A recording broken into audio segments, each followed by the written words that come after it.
l'agriculture décline, tant sur les volumes que sur nos exportations. Nous sommes passés de la 2e place de pays exportateurs au monde à la 6e place. Les explications, elles sont multiples, mais en particulier, il y en a une plus que les autres. Ce qui nous a incité à faire ce rapport, c'est que 70% de ce déclin est expliqué par notre manque de compétitivité.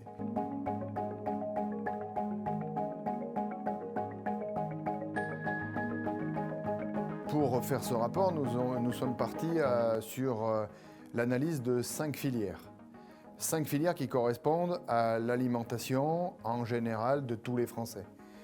Qui ne mange pas des tomates, de la pomme, du poulet, ou ne boit pas du lait ou des produits laitiers, ou ne mange pas du pain ou des biscuits à travers la production de blé. Et nous constatons que ce manque ou cette perte de compétitivité s'explique par plusieurs points. Une augmentation des charges qui est trop importante en France, due à un coût de la main-d'œuvre qui est trop élevé, due à une surtransposition des textes trop nombreuses et beaucoup trop de contraintes administratives. C'est aussi des accords de libre-échange qui viennent pénaliser l'agriculture française, où c'est encore un principe médiatico-politique qui est sans arrêt en train de taper sur le modèle français ou sur la capacité de production de l'agriculture française. Tout ça conduisant véritablement à une baisse de la productivité, à une baisse de la compétitivité et qui entraîne 2 risques majeurs. Le premier, c'est que nous importons de plus en plus de produits alimentaires en France, donc notre souveraineté en est attaquée. Et ce qui entraîne un risque majeur, c'est que les consommateurs français se diviseraient en 2 groupes. D'un côté, les consommateurs qui ont les moyens de se payer une alimentation Made in France, qui serait très fortement montée en gamme, puisque depuis quelques années, le seul remède à ce manque de compétitivité que le gouvernement applique, c'est le tout monter en gamme. Et de l'autre, une autre partie bien plus importante, 80% des Français, qui seraient condamnés par un pouvoir d'achat qui n'augmente pas, de consommer uniquement des produits importés. Le deuxième risque majeur, il se situe au niveau de la problématique géopolitique. On le voit à travers la guerre en Ukraine et la difficulté d'approvisionnement sur certains produits. Lorsque nous aurons perdu une très grosse partie de notre souveraineté et qu'on aura des produits qui ne pourront plus rentrer, le jour où il y a un événement géopolitique parce qu'on est tributaire des autres, on peut se retrouver avec des Français qui ne trouvent plus suffisamment à s'alimenter.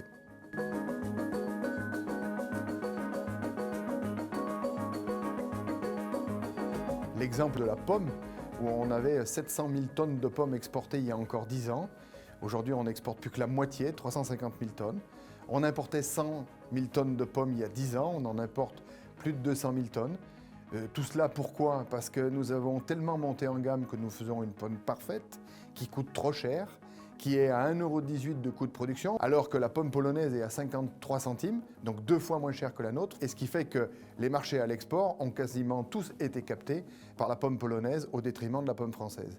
Et le paradoxe le plus général, c'est que ces surtranspositions se sont concrétisées par la possibilité pour un agriculteur polonais d'avoir 450 molécules utilisables, quand le français se retrouve avec plus que 300 molécules, et donc une diminution de sa capacité de traiter tant les maladies que les insectes, les ravageurs, et donc une diminution de la production de façon drastique, entraînant là encore le fait qu'ayant moins d'écart de triage, c'est-à-dire de petites pommes ou ce qu'on appelle les pommes moches, on se retrouve avec moins de capacité à faire de la compote, alors que dans le même temps, la consommation de compote pour les Français augmente, et donc on se retrouve à être obligé d'importer 1/3 des pommes qui composent la compote, une pomme sur 3 de Pologne, avec les 150 molécules qu'on a interdites chez nous.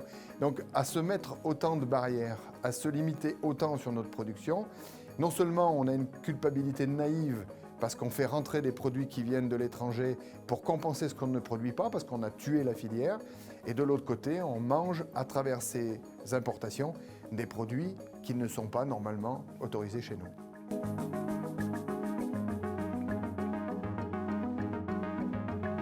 Le message que veut faire passer le Sénat, et c'est ce que je dis depuis plusieurs années, c'est qu'à ne regarder l'agriculture que par le prisme de la toute montée en gamme est une erreur colossale, parce qu'on sanctuarise la totalité de la production française uniquement sur le haut de gamme. Donc on va, comme je l'ai dit tout à l'heure, faire qu'une grosse partie de la population française sera obligée de se tourner uniquement sur les produits importés moins chers, parce qu'elle n'aura pas les moyens de se payer une alimentation plus chère. Le deuxième élément, c'est qu'il faut qu'on remette la compétitivité au centre de nos politiques publiques. Donc il faut véritablement qu'à chaque fois qu'on investit, à chaque fois qu'on vote une loi, faire attention à ne pas surtransposer, faire attention à favoriser la compétitivité, parce qu'à force de ne pas vouloir le regarder, eh ben on finira par ne plus rien produire et on sera totalement tributaire en termes d'alimentation de tous les pays qui nous entourent.